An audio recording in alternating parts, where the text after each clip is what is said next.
उसके बाद फिर केस हिस्ट्रीज कर लेंगे। थ्रोम्बोसाइटोपेनिया ड्यूरिंग प्रेगनेंसी इतनी कॉमन भी नहीं है, लेकिन होती है। और इसमें ज्यादा मुश्किल आपको ये है कि अगर पेशेंट शुरू में अब आए आपके पास एंटीनेटल के लिए बुकिंग, उस वक्त थ्रोम्बोसाइटोपेनिया उसको हो, इसका मतलब उसको प्रेगनेंसी से पहले का है। आपको वजह ढूंढनी चाहिए, व्हाट काइंड ऑफ थ्रोम्बोसाइटोपेनिया है या क्यों है। अगर पेशेंट लेट इन प्रेगनेंसी आए और उसको पहली दफा फिर पॉसिबिलिटी ये है कि उसका थ्रोम्बोसाइटोपेनिया प्रेगनेंसी की वजह से भी हो सकता है, लेकिन किसी और वजह से भी हो सकता है। ज्यादा चांसेस प्रेगनेंसी की वजह है। तो मुख्तसरन फर्स्ट ट्राइमेस्टर में बुकिंग के लिए आए, उसको थ्रोम्बोसाइटोपेनिया है, तो उसकी वजह प्रेगनेंसी नहीं कोई और है, वो ढूंढेंगे हम। अगर लेट प्रेगनेंसी में आए, उस वक्त उसको थ्रोम्बोसाइटोपेनिया है, तो मोस्ट प्रोबेबली वो ड्यू टू प्रेगनेंसी है। फिर उसकी मैनेजमेंट डिस्कस करेंगे। ये मैंने क्लैरिटी कर दी शुरू में ही आपके लिए कि इम्तिहान में अगर आपको बताया जाता है case comes in first trimester और उसका प्लेटलेट काउंट लेस देन 100 है, तो इसका मतलब cause is other than pregnancy. दूसरी तरफ थर्ड ट्राइमेस्टर में आई है, इमरजेंसी में आई है, पहली दफा आई है, पहले पता नहीं है आपको, उसका प्लेटलेट काउंट लेस देन 100 है, तो हम कहेंगे कि ये पॉसिबली ड्यू टू प्रेगनेंसी है। अब थ्रोम्बोसाइटोपेनिया अगर 150 से नीचे हो, नॉर्मल काउंट है 150 टू 400 मिली पर लीटर,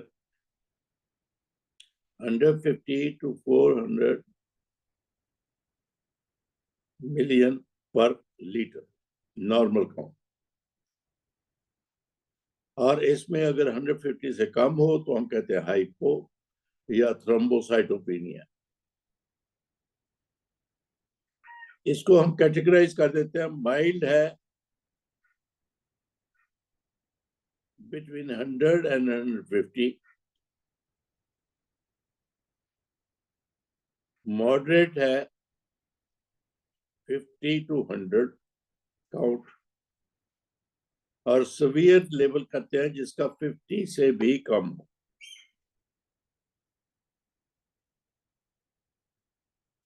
क्योंकि जो भी इसकी वजह से क्लिनिकल फीचर्स है, जब 50 से कम होता है फिर वो इसके क्लिनिकल फीचर्स अपीयर होते हैं। इसका मतलब माइल्ड और मॉडरेट लेबोरेटरी का डायग्नोसिस है, क्लिनिकली वो पेशेंट स्टेबल होता है। लेस देन 50 हो जाए फिर वो क्लिनिकल फीचर्स अपीयर होंगे जिसकी जरूरत है इलाज की।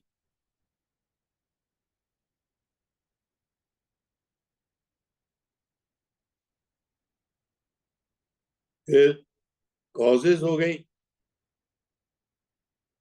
जैसे मैंने कहा मोस्टली जेस्टेशनल थ्रोम्बोसाइटोपेनिया देखा जाता है। 75% पेशेंट्स इसमें जेस्टेशनल थ्रोम्बोसाइटोपेनिया के होते हैं।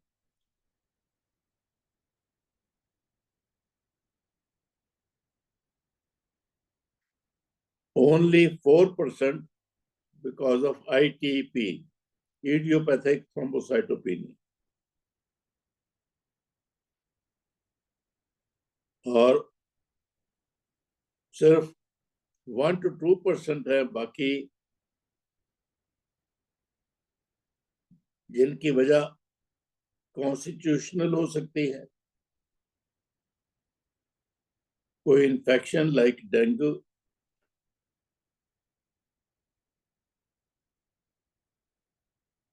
या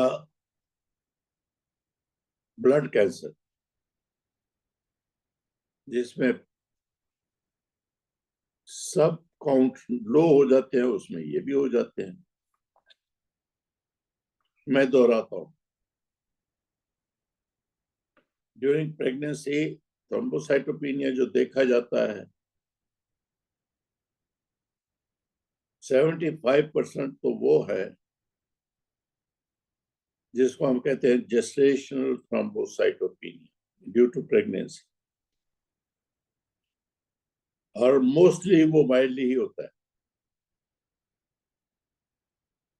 सिर्फ 4% हैं जो आईटीपी की वजह से, बाकी के जो रह गए ये constitutional,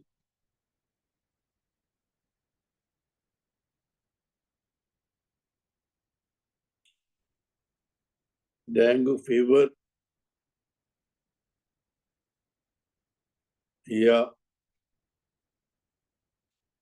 leukaemias.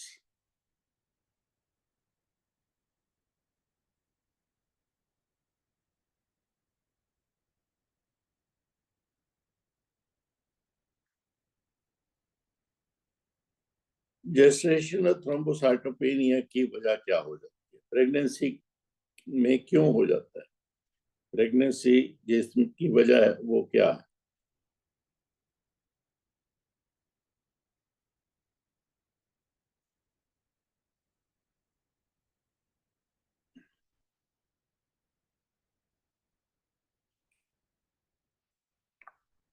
Gestational thrombocytopenia third trimester में देखा जाता है, और ये हो जाता है जिन पेशेंट को सीवियर प्री एक्लेम्पसिया हो, हेल्प सिंड्रोम,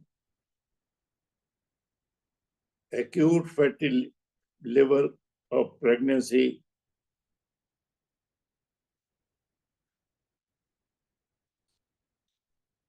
अगर आपको थर्ड ट्राइमेस्टर में पेशेंट मिले, पहले आप ये रूल आउट करेंगे pre eclampsia, HELLP syndrome and liver.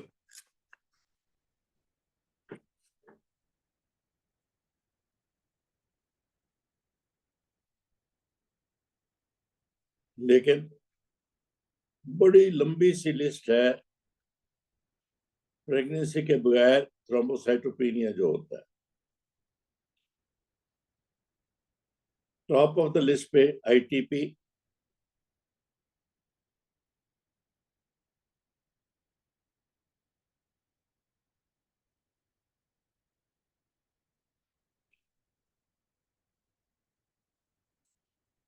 फिर डीआईसी, फिर drug induced anti phospholipid syndrome APS, viral infections, bone marrow suppression, या blood diseases like Willy Brandt।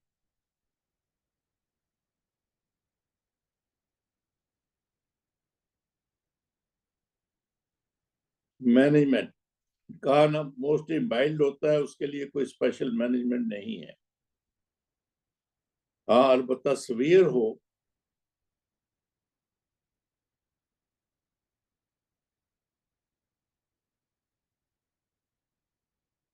उसकी मैनेजमेंट करनी चाहिए, लेकिन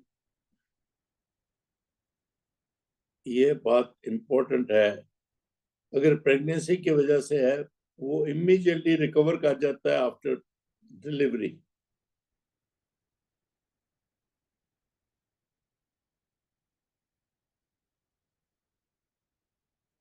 मैनेजमेंट में मल्टी डिसिप्लिनरी की बात हेमाटोलॉजिस्ट को इन्वॉल्व करना चाहिए।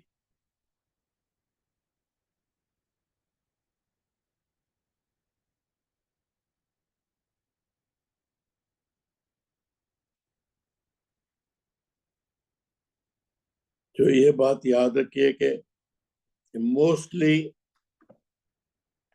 थर्ड ट्राइमेस्टर में देखा जाता है और एसिम्प्टोमेटिक होता है, और डिलीवरी के फौरन बाद रिकवर कर जाता है।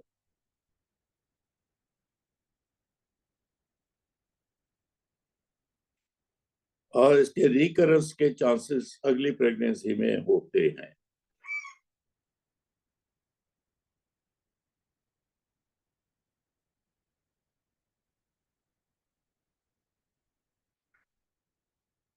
ये भी याद रख लीजिए कि जो नॉन प्रेगनेंसी कॉजेज है उनमें अक्सर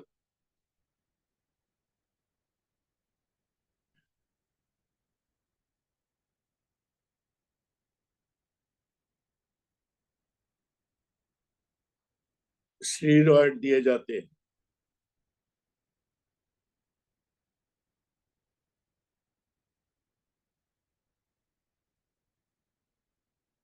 लेकिन जेस्टेशन ट्रोफोब्लास्टिक डिजीज में उसके बेनिफिट को खास नहीं।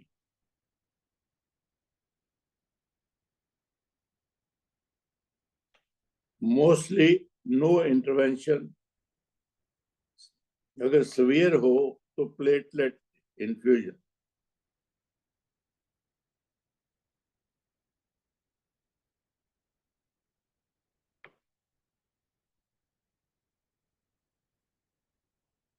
अगर सीवियर हो तो ब्लीडिंग का खतरा है,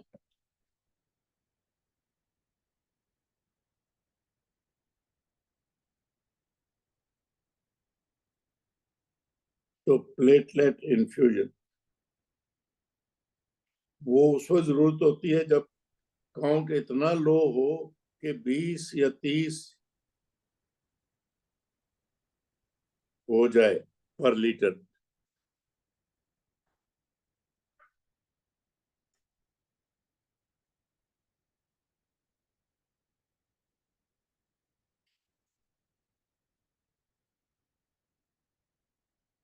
मैंने जैसे अभी कहा स्टेरॉइड या इंट्रावेनस ग्लोबुलिन,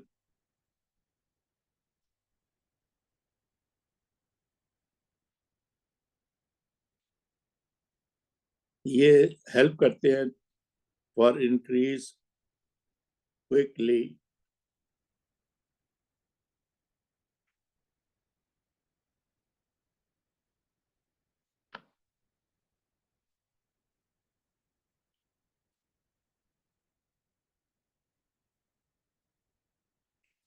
अगर सीवियर हो तो रिस्क टू मदर इज के एपिड्यूरल नहीं लगाना चाहिए, चूंकि वहां हेमाटोमा बन जाता है। May be baby will be born with thrombocytopenia, इसलिए नियोनेट का चेक करना चाहिए।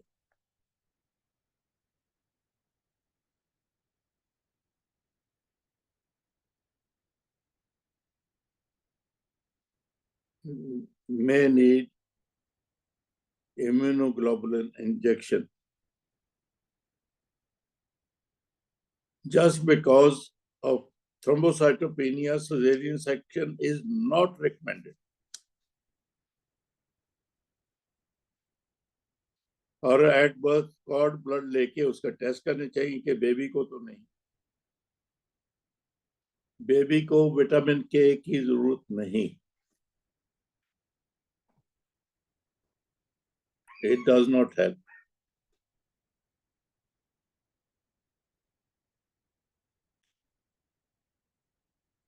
आजकल पाकिस्तान में डेंगू फीवर बड़ा कॉमन है,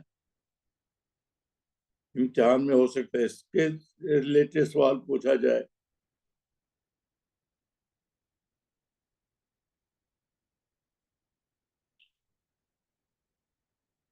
डेंगू फीवर में क्या क्या हो जाता है वेरिएबल है, लेकिन सबको नहीं, कुछ को थ्रोम्बोसाइटोपेनिया भी हो जाता है। इंपॉर्टेंट अंडरलाइन कर लीजिए, मदर को हो तो डेंगू फीवर वर्टिकल ट्रांसमिशन भी हो सकती है बेबी को,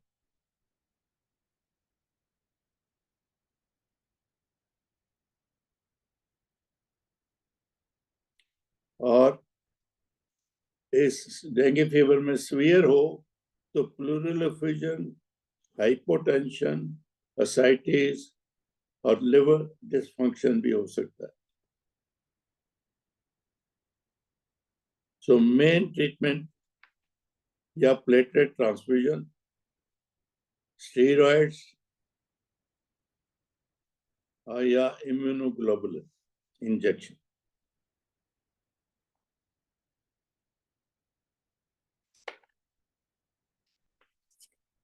दैट इज इट। अब हम केस डिस्कस करते हैं, कुछ पूछना हो तो पूछ लीजिए प्लीज।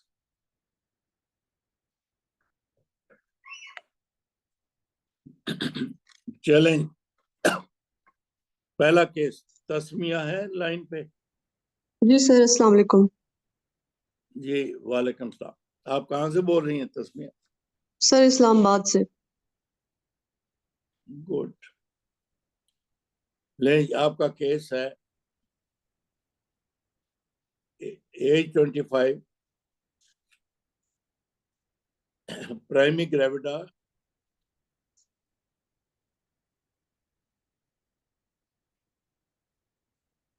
आप उसको पहली दफा देख रहे हैं 36 वीक्स पे।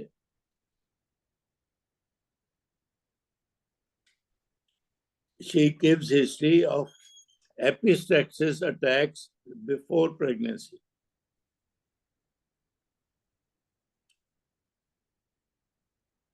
अभी जब आई हीमोग्लोबिन 10 ग्राम है और प्लेटलेट काउंट 19,000 ओनली। मैं दोहरा दूं? हाँ सर, मैं बोल देती हूँ। Sir 25 years old, primary gravida, 36 weeks pregnant, with history of epistaxis attack before pregnancy. Her hemoglobin is 10 gram per deciliter and platelet count 19,000. Sir start करूँ? जी जी, बस बताइए। ठीक, आपने दोहरा दिया। Sir, after mutual introduction and confirmation of the information provided to me, I would like to ask my patient how long she is married and about her LMP, regularity of the cycle, and then I will ask her about any bleeding from the any side of the body. Does she has epistaxis episode during this pregnancy, and um, um, does she has any episodes of epistaxis during this pregnancy, or any bleeding episode, any bruises on her body, and whether for her previous history of epistaxis, whether her workup was done or not, and workup was done or not, whether her blood pressure was checked during this pregnancy, and whether it was normal or not. Then I will ask her about any joint pain, any history of oral ulcers or photophobia, any history of drugs, whether she is taking any drugs for this epistaxis, and how the epistaxis was controlled. any consultation done for that, or whether she is on any regular medication or not. Regarding this pregnancy, I will ask her whether this was her booked pregnancy, and previous reports of does she has any previous episode of low platelet count, and how it was managed. Whether she is on any drugs during this pregnancy, like any blood thinner agents like low molecular weight heparin, or any other drug. Does she has any history of fever? Or I would like to ask her about her hepatitis status, hepatitis status, and then I will ask her about any past medical or past medical or surgical history, significant past medical or surgical history, any family history of bleeding disorders in her family, and any allergies to the drugs, and what treatment she has taken for this low platelet count, or was she using her hematinics during this pregnancy or not. Then I will move towards the examination of the patient, for which I will do the weight and height of the patient. I will check her pulse, blood pressure. For any rise in the blood pressure, I will look for the pallor, and any jaundice, and thyroid examination.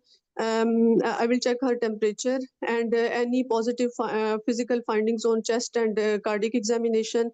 I will especially look for the splenomegaly, and then I will move towards the abdominal examination to look for any bruises present on her body, and any scar mark, and I will check for symphysiofundal height, lie, and estimated fetal weight, and amount of liquor. Then I will move towards the investigation of my patient, including her baseline investigations, which were provided, that is her hemoglobin is 10 gram per deciliter. So I would like to see for the mean MCV, MCH, MCHC, and total leukocyte count. Then I will so then I will do her viral serology and her blood sugar levels and urine routine examination. And I will check for dating scan, her anomaly scan, and her recent scan.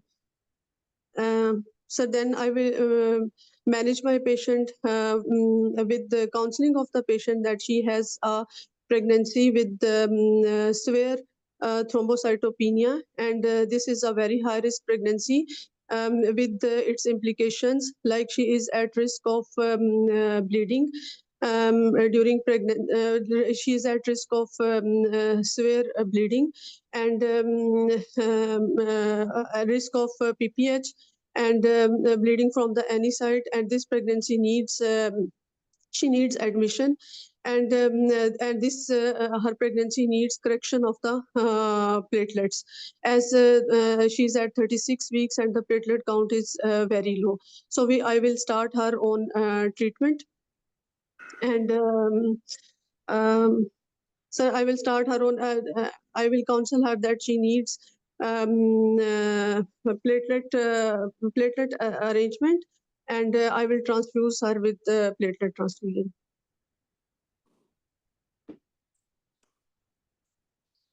Time के अंदर ही खत्म किया आपने, लेकिन अब मैं आपसे पूछता हूं,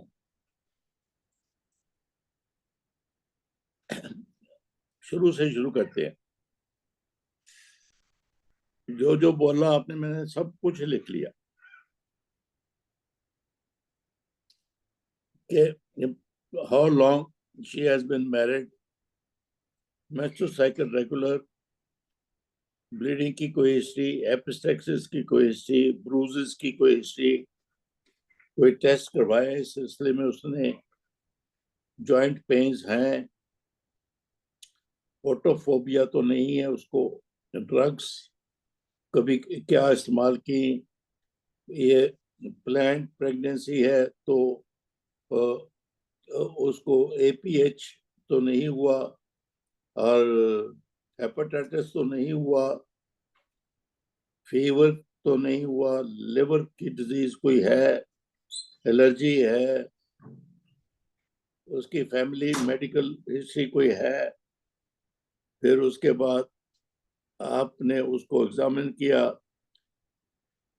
जनरल के बाद फंडस, लाइकर, फिर टेस्ट शुरू कर दिए, टेस्ट एमसीवी, पीसीवी, फिर वायरल टेस्ट किए, फिर यूरिन का टेस्ट कर लिया, कोई स्कार मार्क्स ऑन एब्डोमेन देख लिए,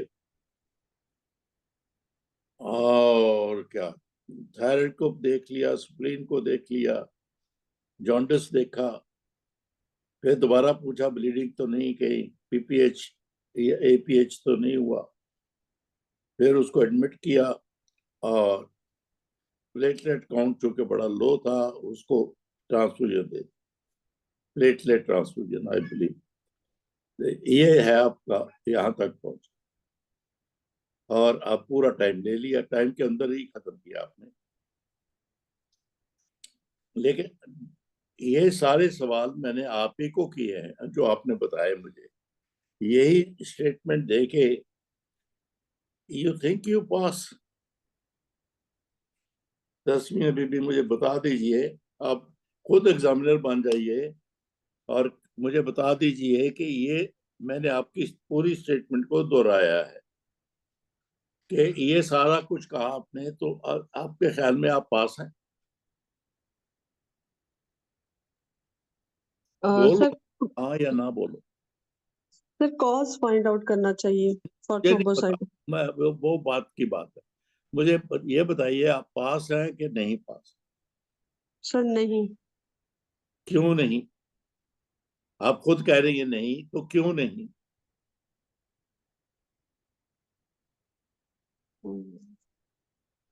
बाबा बाबा बाबा, 3 दफा बाबा बाबा बाबा बोला, हर दफा बोलता हूं focus on the data given to you.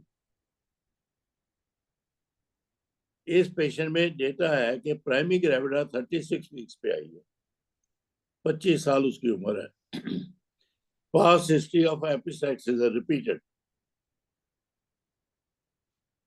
अब वो बाकी ठीक है, हीमोग्लोबिन उसकी 10 ग्राम है, प्लेटलेट किया तो 19,000 आ गया।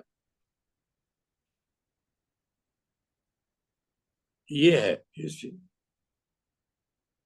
आप इतना घूम फिर लिए, इतना घूम फिर लिए, यहाँ पे मतलब most of the questions focus on to this patient नहीं है, एक जनरल सी बात किए जा रहे हैं। यहाँ तो मैंने आपको ये कहा है कि 36 वीक्स पे पहली दफा पेशेंट को देखते हैं जिसकी पास हिस्ट्री ऑफ रिपीटेड एपिस्टेक्सिस की है, हीमोग्लोबिन 10 ग्राम जो कि नॉट टू बैड, और प्लेटलेट काउंट 19,000। आपका प्लान ये सारी हिस्ट्री लेके 2-3 मिनट में इतना सारा कुछ नहीं कि आपके अगर रिपीटेड एपिस्टेक्सिस थे पहले, मतलब how long she has been married, 25 साल की है, 36 वीक पे आई है, primary gravida, does it matter कि how long she has been married? आपका एक सवाल था बाबा। यहाँ पे तो एक प्राइमरी ग्रेविडा आई है, पास्ट हिस्ट्री ऑफ एपिस्टेक्सिस, अब प्लेटलेट काउंट 19,000, यहां से शुरू करना है आपने। कि वो आपने पूछा बीच में कि ब्रूजेस तो नहीं होते, वो रेलेवेंट है, इसके एपिस्टेक्सिस के अलावा कोई और ब्लीडिंग तो नहीं होती, रेलेवेंट है। तो फोकस ऑन टू दिस कि जी मैं सीधा, आपने बिल्कुल इतना कुछ पूछ लिया, उसकी प्रेगनेंसी कॉम्प्लिकेशन तो कोई पूछ ही नहीं है कि उसको। मैंने शुरू जब क्लास हुई उसमें कहा कि pre eclampsia, severe pre eclampsia या हेल्प सिंड्रोम, उसमें भी ये हो जाता है थ्रोम्बोसाइटोपेनिया। आपने कोई एम्फेसिस स्ट्रेस देके ये हिस्ट्री में या फिजिकल एग्जामिनेशन में बोला है कि मैं उसका ब्लड प्रेशर देखूंगी, एडिमा देखूंगी, प्रोटीनूरिया देखूंगी, ये 3 लफ्ज एक सांस में बोलने थे आपने। फिर अगर वो शुरू से है, नॉन जेस्टेशनल थ्रोम्बोसाइटोपेनिया है, तो फिर उसको प्रेगनेंसी के दौरान को ब्लीडिंग एपिसोड हुए, अगर हुए तो कैसे मैनेज हुए? अगर वो हुए ही नहीं, बिल्कुल अब तक ठीक रही है, फिर possibly most common cause of thrombocytopenia is gestational.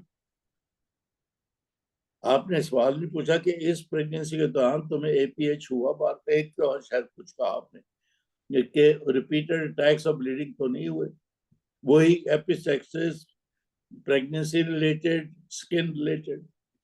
Focus focus focus. फिर कि जी आपका अगर वो इडियोपैथिक है थ्रोम्बोसाइटोपेनिया, तो इससे पहले भी ब्लीडिंग एपिसेक्सिस से अलावा कोई और होती थी, उसका इलाज क्या था, उसके टेस्ट क्या हुए, ये अल्फाज बोल दिए होते। फिर आप आते कि भी अब आपकी मैनेजमेंट तो यहाँ से शुरू होती कि अब 36 वीक पे है, 19,000 उसके प्लेटलेट काउंट है, हीमोग्लोबिन 10 है, और अगर उसको प्री एक्लेम्पसिया नहीं है, हेल्थ सिंड्रोम, ये अल्फाज बोले, प्री एक्लेम्पसिया नहीं, हेल्थ सिंड्रोम नहीं, तो फिर पॉसिबली ये जेस्टेशनल है। और चूंकि 19,000 है, उसको मैं अब से लेकर टर्म तक करेक्ट करने की क्या कोशिश करूंगी।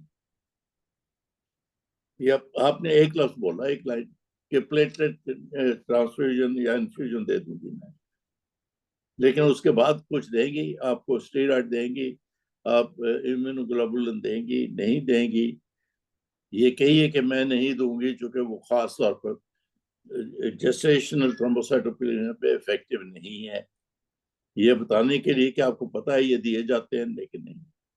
बीच में आपने डेंगू फीवर की ब्रीफली विदाउट नेम, नाम लेना चाहिए, पाकिस्तान में तो डेंगू बड़ा कॉमन है, उसका कुछ कहा होता क्योंकि वो भी कॉज कर देता है। फिर लिवर फंक्शन टेस्ट का कहा होता, आपने लफ्ज लिवर फंक्शन टेस्ट नहीं बोले। तो मोहतरमा तस्मिया, जी सर।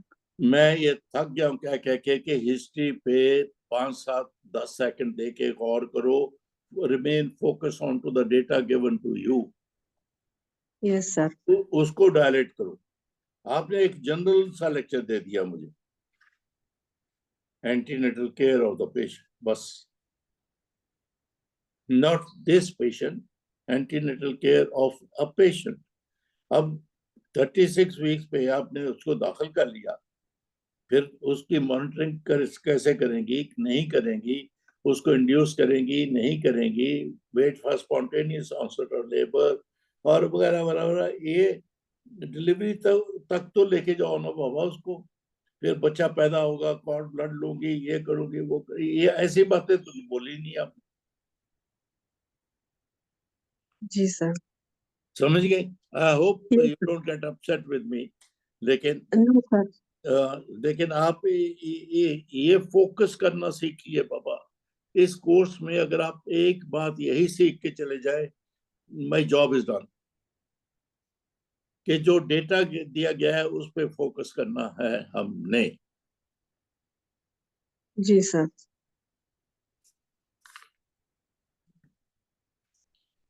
चलो जी, अगली है नाजिश। जी सर। तुम भाग तो नहीं गए मेरा डांट सुनकर? No sir. आप कहाँ से बोल रही? सर इस्लामाबाद। सब इस्लामाबाद से बोलती? आजकल इस्लामाबाद छाया हुआ है। चलो जी, अब ये जो मैं केस प्रेजेंट कर रहा हूँ, इसमें ट्रिक है, मैं पहले वार्न कर रहा हूँ, जी सर। तो उसको देखते हुए कीजिए। अब patient as 35, primary gravida presents at 39 weeks of pregnancy with platelet count of 60,000.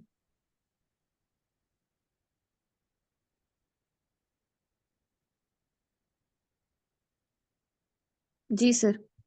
जी बोलिए.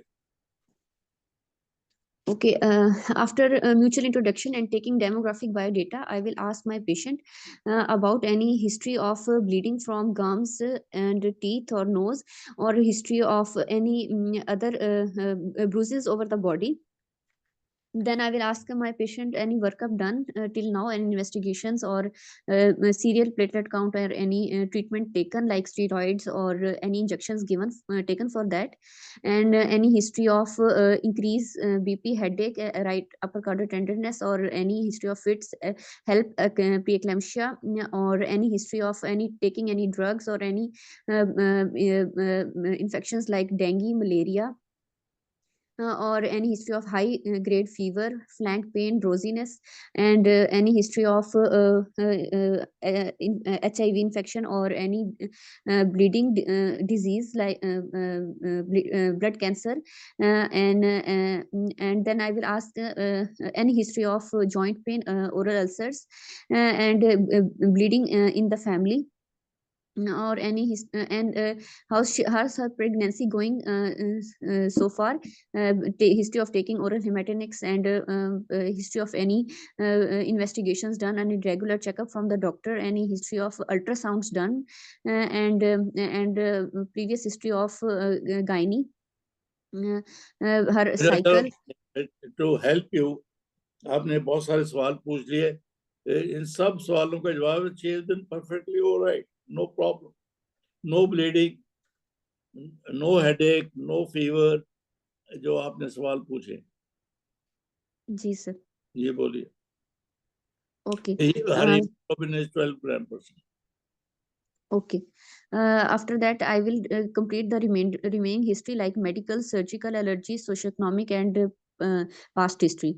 In examination, I will check her BMI, her vital signs, pallor, jaundice, thyroid, and bruises over the body. And in abdominal examination, I will check for hepatomegaly, and I will do her abdominal and obstetric examination for fundal height, live presentation, estimated fetal weight, amount of liquor, and then fetal heart rate. And after that, I will do her investigation, including baseline investigations, and her preeclampsia profile, and including LFTs, RFTs.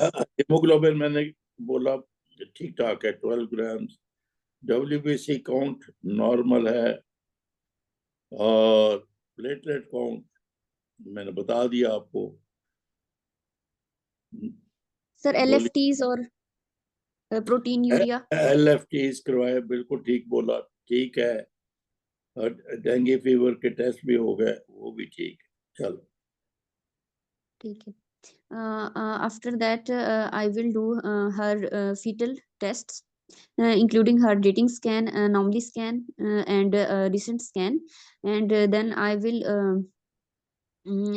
counsel my patient that it's most probably immune thrombocytopenic purpura, or gestational thrombocytopenic purpura. Then I will involve multidisciplinary team involving hematologist and neonatologist and anesthetist, and I will admit her, and then I will do her feto-maternal monitoring, and explain the feto-maternal risk, and then I will start her steroids, prednisolone 20 mg OD, and if no result within 1 week, then I will increase it to 60 milligram, and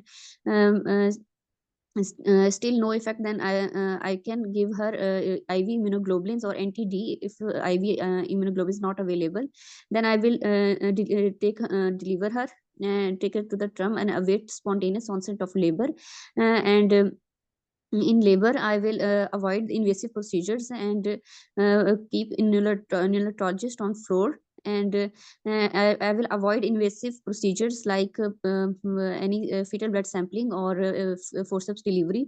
And postnatally, I will hand over the baby to the pediatrician and for neonatal cord blood tests.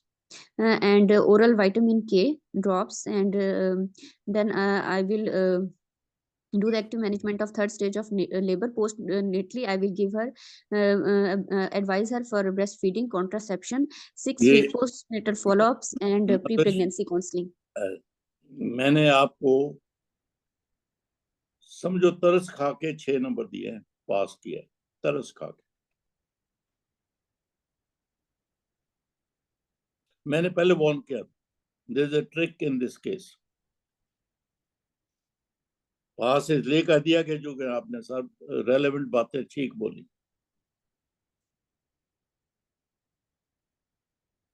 Have you any guess?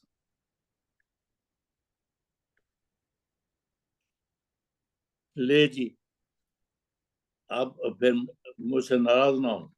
The trick was wrong report. Oh जी sir. कि वो जो EDTA test tube में होता है, वो कई दफा रिस्पॉन्सिबल होता है प्लेटलेट की क्लॉटिंग पे। वो कंज्यूम कर लेता है प्लेटलेट, जब तक उसकी रिपोर्ट बनती है, ब्लड जाता है टेस्ट के लिए, प्लेटलेट उसमें गिनती कम आ जाती है, हालांकि नॉर्मली कम नहीं है, वो बिल्कुल ठीक ठाक है।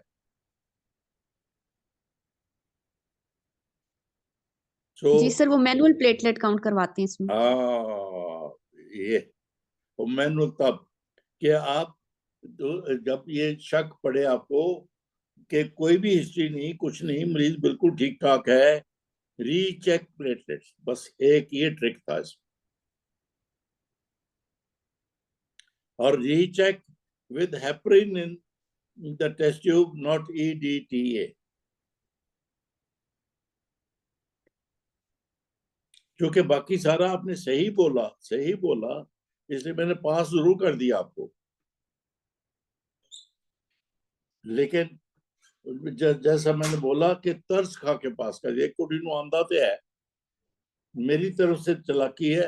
I am trying to playing a trick on the candidate, जो समझे नहीं, इसलिए वो वजह नहीं बननी चाहिए आपको फेल होने की, तभी मैंने पास किया आपको, वरना सारा कुछ आपका सही, लेकिन इस मरीज की मैनेजमेंट जो है वो सही नहीं हुई। थ्योरी आपकी बिल्कुल सारी सही है। सो आज का मॉरल इस केस के बाद कि जब आप पेशेंट बिल्कुल ठीक है, उसके सारे पैरामीटर जो भी क्लिनिकल, बायोकेमिक, वो सारे सही हैं, लेकिन एक रिपोर्ट प्लेटलेट काउंट की कम आती है, तो just don't take it for granted कि ये सही होगी, रीचेक। इस सारे केस का एक लफ्ज में है रीचेक। बाकी आई एम ग्लैड, सारा कुछ आपने सही बोला। आपने लिवर फंक्शन टेस्ट बोले, आपने डेंगू फीवर बोला, आपने डेटिंग स्कैन बोल दिया, और WBC का भी बोल दिया, हीमोग्लोबिन भी बोल दी, सारा कुछ सही बोला। लेकिन इस पेशेंट पे वो सही इसलिए नहीं कि जो इंफॉर्मेशन लेबोरेटरी ने हमें दी वो गलत थी। चलो जी, गुड। सर एक बात पूछनी थी। जी पूछिए। सर 39 या 36 वीक्स पे स्प्लीन या लिवर पैल्पेबल हो सकता है? क्या 36 वीक पे क्या हो सकता है? सर 36 या ये बीच 39 में कोई बोल रहा है। सर 36 या 39 वीक्स पे स्प्लीन या फिर लिवर तो पैल्पेबल हो सकता है? इन्होंने बोला कि आई पैल्पेट लिवर, तो मैं उसका इनको क्रेडिट इसलिए दे रहा हूँ कि आपकी बात बिल्कुल सही है। जब सारा पेट भरा हुआ है ग्रेविड यूट्रस से, तो उस वक्त स्प्लेनोमेगाली या हेपेटोमेगाली कैसे फील करेंगे? आपकी बात, लेकिन सोच की बात तो है ना कि इनके माइंड में लिवर आया, ठीक है, फील नहीं हुआ तो बाद में अल्ट्रासाउंड में आप चेक करवा देंगे, लिवर फंक्शन टेस्ट से चेक करवा देंगे। लफ्ज लिवर या स्प्लीन का बोलना जो है पॉजिटिव है। आपका बिल्कुल आपकी ऑब्जर्वेशन मैं मानता हूं कि जब when the whole abdomen is full of फिर बोलना एग्जाम में बोलना चाहिए कि नहीं? हेपेटोमेगाली या स्प्लेनोमेगाली कैसे फील होगी? नहीं होगी। लेकिन आपने लफ्ज स्प्लीन या लिवर बोला, इसका मतलब you are thinking about something, आप सोच रही है, आपके माइंड में लिवर फंक्शन टेस्ट आए हैं, बोला नहीं है। लेकिन इसलिए मैंने, तभी तो मैंने बोला ना कि इन्होंने सब कुछ बोला, तो इसलिए मैंने 5 को देते देते 6 कर दिए। Whereas she deserves much more than 6. She deserves 7. तो इसलिए कि मैंने हालांकि वार्न किया था कि there is a trick in this case. You didn't take it. चलो कोई बात नहीं। आप कहेंगे ये तो बड़े ही औखा एग्जामिनर।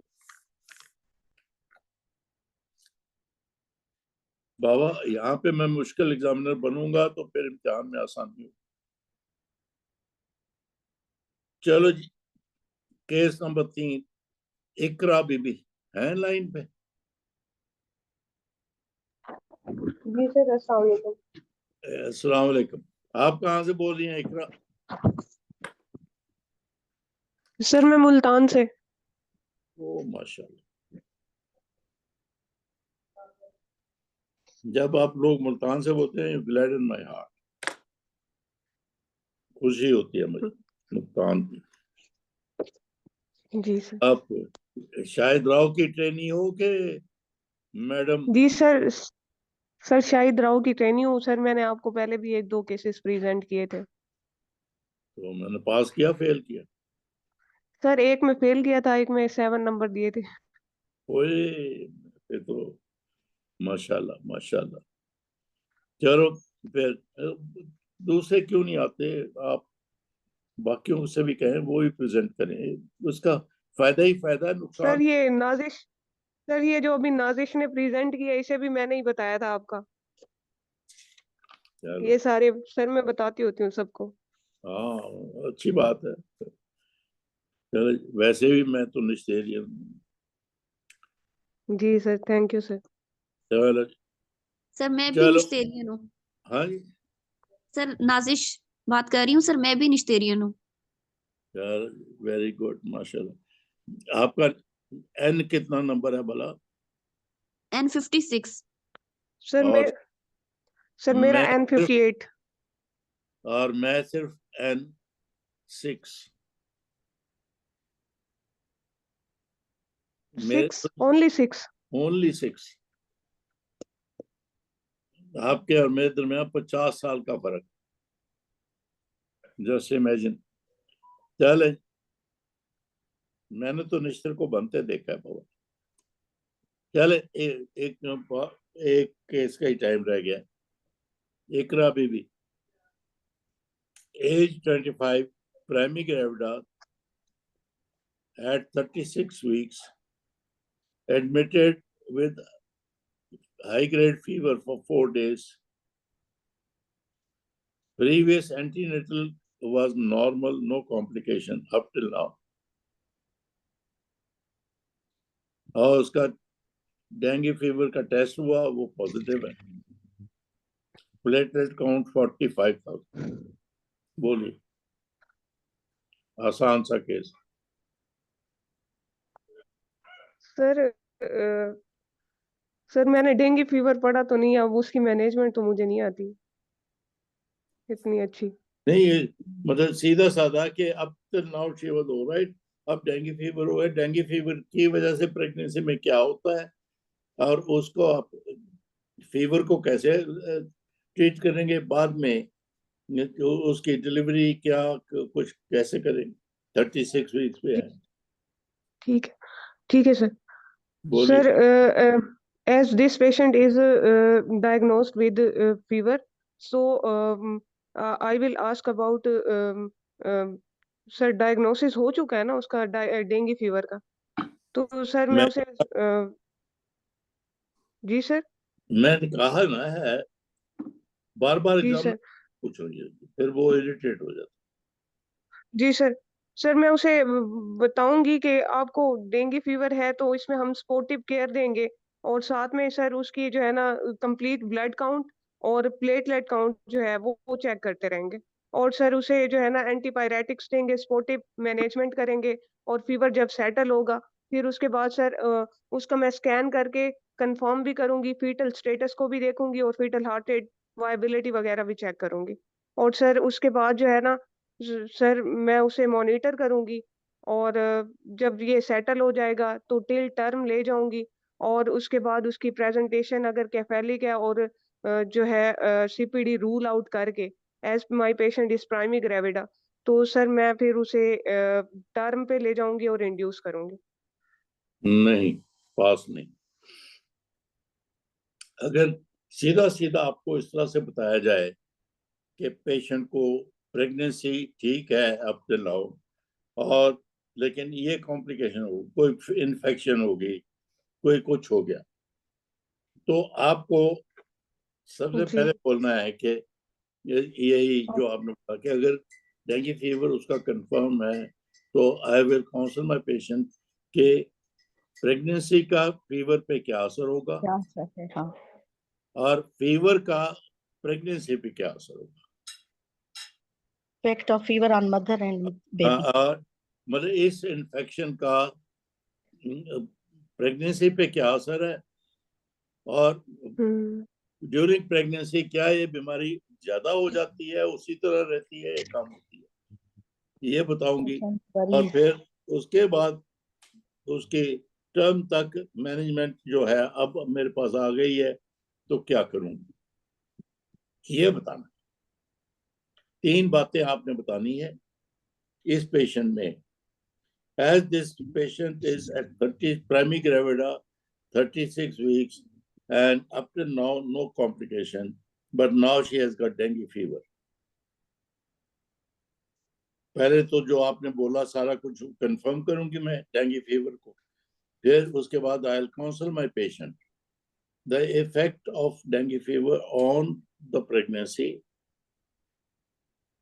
एंड प्रेगनेंसी का उस फीवर पे कोई असर नहीं है, नॉर्मल है, जैसे विदाउट प्रेगनेंसी डेंगू होता है उसी तरह प्रेगनेंसी में हो जाए, उसी तरह उसका ट्रीटमेंट है, कुछ नहीं करना। और फिर ये बताने के बाद नो ऑन डेंगू का ये इलाज करूंगी और प्रेगनेंसी को मॉनिटर करूंगी, और फिर इसकी वजह से कोई अर्जेंसी नहीं है डिलीवरी की या सिजेरियन सेक्शन की, ऐसी बातें बोलनी।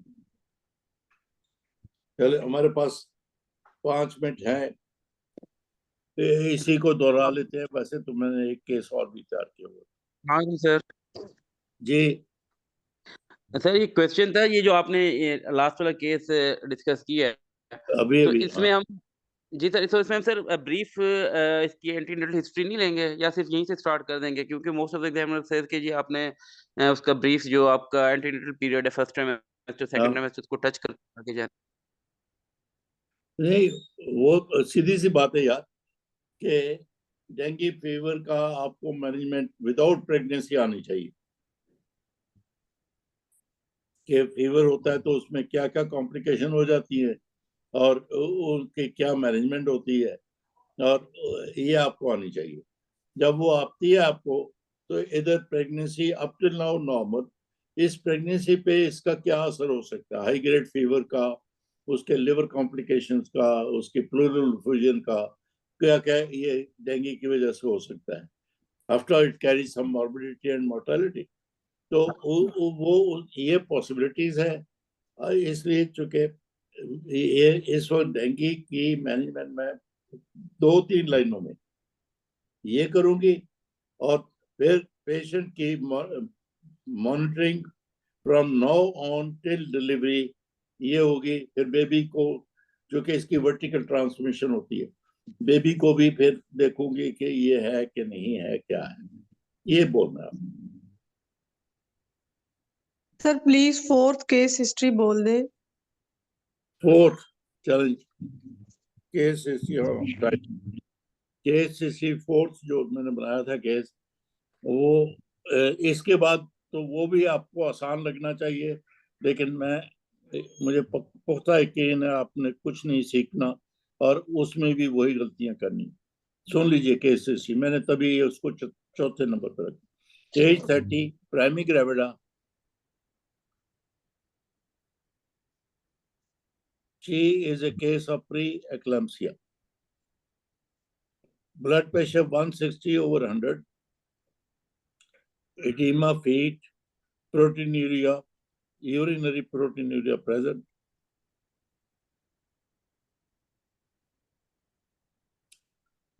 जब आपके पास आई, liver function test normal, platelet count 60,000. She is at 34 weeks. Yeah.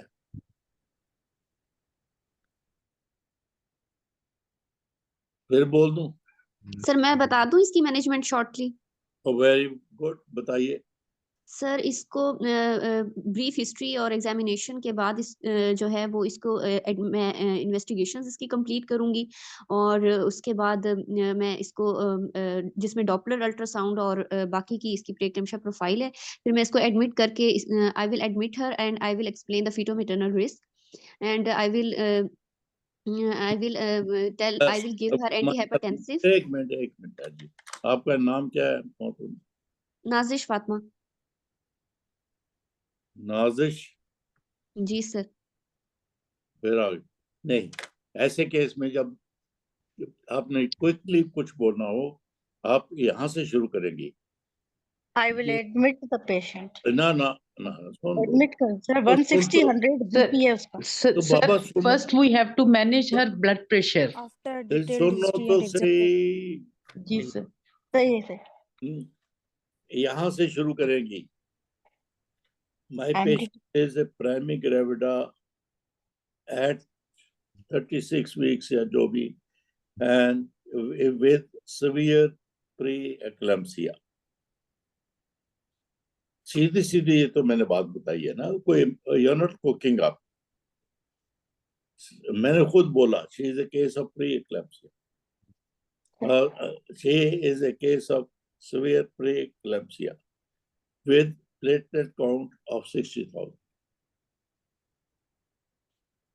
ये बोल के फिर आप बोलेंगे कि because the platelet count is 60,000, she is a case of thrombocytopenia.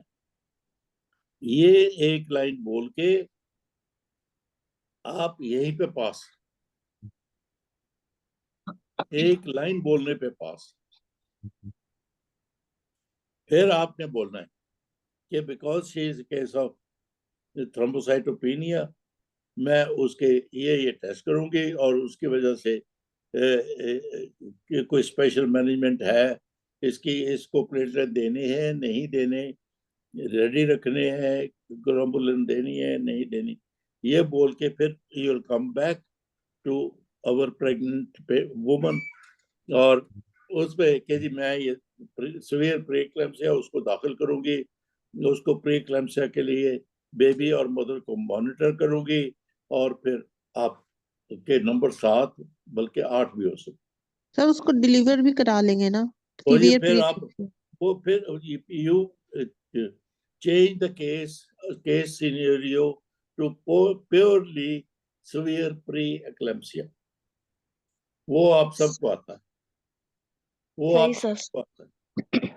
Foetal monitoring क्या होती है, मैटरनल मॉनिटरिंग क्या होती है, कि किस पे एक्शन करना है नहीं करना, ये तो जिसको प्री एक्लेम्पसिया नहीं आता, मेरा ख्याल है वो तो इम्तिहान ही ना देना चाहते। तो लेकिन पहला फिक्र आपका मैं दोहराता हूँ, इस केस में my patient is a primary gravida at 36 weeks with severe preeclampsia. In addition to preeclampsia, she has got thrombocytopenia. Thrombocytopenia के लिए मैं ये हिस्ट्री या स्पेशल टेस्ट लूंगी हेमेटोलॉजिस्ट इस्तेमाल कर। और फिर प्री एक्लेम्सिया आके प्री एक्लेम्सिया की मैनेजमेंट है। आप ऐसे आसानी से विद फ्लाइंग कलर्स जिसको कहते हैं आप पास हो जाएंगे। चले 10:05 होने लगे तो सर एक क्वेश्चन ये जो 1 मिनट में अस्सलाम मैं वालेकुम दोहरा सर। दूं। प्लीज जो आपको इंफॉर्मेशन दी गई है उस पे फोकस करें, उसको डायलेट करें। आप रूटीन में चले जाते हैं, ये रूटीन में ये करूंगी, रूटीन में बाबा नहीं वो नहीं है, अंडर ग्रेजुएट इम्तिहान नहीं है, ये पोस्ट ग्रेजुएट इम्तिहान। आप वो 3rd ईयर वाली हिस्ट्री से नहीं बाहर निकलते। जो इंफॉर्मेशन दी गई है उस पे फोकस करके उसको डायलेट कीजिए, उसको कीजिए। अब मतलब मैंने जो बोल दिया ये 2-3 मिनट में मैंने बोला। My patient primary gravida at 36 with severe preeclampsia। Sir इसमें हिस्ट्री तो नहीं लेंगे ना? वो लेके फिर वो हिस्ट्री के मोटा मोटा पॉइंट जो को बोलना है। severe preeclampsia में जब वापस आएंगे पहले डेंगू कर लिया, फिर ये आके के जी उसको हेडेक तो नहीं है, एपिगैस्ट्रिक पेन तो नहीं है, और ये कह के फिर जो भी करना है इसका कर लीजिए। अभी तो severe preeclampsia ना, एक्लेम्सिया तो नहीं है ना। और लेकिन मेंशन कीजिए कि जी मैं उसकी हेडेक की हिस्ट्री लूंगी, एपिगैस्ट्रिक पेन की हिस्ट्री लूंगी, फोटोफोबिया की हिस्ट्री लूंगी, ताकि एग्जामिनर को लगे कि यू कंसर्न कि ये प्री एक्लेम्सिया इनटू एक्लेम्सिया जा रहा है, और उसकी मैनेजमेंट कर दीजिए। और 1-1.5 लाइन में आपने इसको एक सिंपल सीधा साधा केस बना दिया। ये एक फिक्रा। सर हमने प्लेटलेट्स कौन से लेवल पे लगाने हैं, लेस देन 50 पे या लेस देन 20 पे? जी अगर इमिनेंट डिलीवरी है 20 पे, वरना 50 पे भी वो डिलीवर हो जाए तो कुछ नहीं होता। किताब में 20 पे लिखा, वो तब लिखा है कि जब डिलीवरी इमिनेंट। चले अगला। थैंक यू फिर सर इम्यूनोग्लोबुलिन की भी बात करनी है जब स्टीरॉयड्स इफेक्टिव ना हो, तो वो भी बात करनी है कि स्टीरॉयड्स अगर पेशेंट को पहले तो इफेक्ट आपके अवेलेबल है ना। चले अगला। Thank you sir, thank you so much. पिछला हम सीए सर्विस कर रहे थे, वो अधूरा सा हुआ था, मेरे ख्याल आप उसको मुकम्मल कर लें अगली बार। इम्पोर्टेंट है, पूछा भी जाता है। जी सर, वो कल पे उसको पूछते हैं। आप में से कोई और कुछ कहना चाहता है तो बता दो। सर ये डेंगू के लिए थोड़ा सा बता दें प्लीज सर, कि ये आपने जो 40 डेंगू फीवर के लिए, हाँ वो ये बड़ा आपने जो पहले मैनेजमेंट में बताया था ना कि maternal and foetal effect, route of vertical transmission, मतलब कि transmission to the baby during delivery होगा या थ्रू ब्लड ही उसमें ट्रांसमिट हो जब जाएगा। बच्चा पैदा होगा तो we check the baby for dengue fever, बस जो कि वर्टिकल ट्रांसमिशन पैदा होने के बाद ही चेक कर सकते हैं ना आप कॉर्ड ब्लड से। जी सर। और जो आपने बताया था कि प्लूरल इफ्यून और उसमें जो है असाइटिस वगैरह जो होगा मैटरनल कॉम्प्लिकेशन, वो डेंगू में किस सीवियरिटी तक होगा सर, कितना सीवियर होगा? वो नहीं, डेंगू में किसी वक्त भी हो सकता है जब पेशेंट को डेंगू फीवर हो, लेकिन जाहिर है कि जब एक्यूट अटैक है उसमें ज्यादा पॉसिबिलिटी है बनिस्बत इसके कि डेंगू हो चुका, सेटल हो गया, फिर पेशेंट डिलीवर हुई, तो फिर उसका जो है मिनिमल होगा या होगा ही। ओके जी, thank you very much. Thank you, sir. Thank you so much. Thank you, sir. Thank you. अगली दफा service. Okay, sir. Thank you, sir. Allah Hafiz. Thank you. Allah.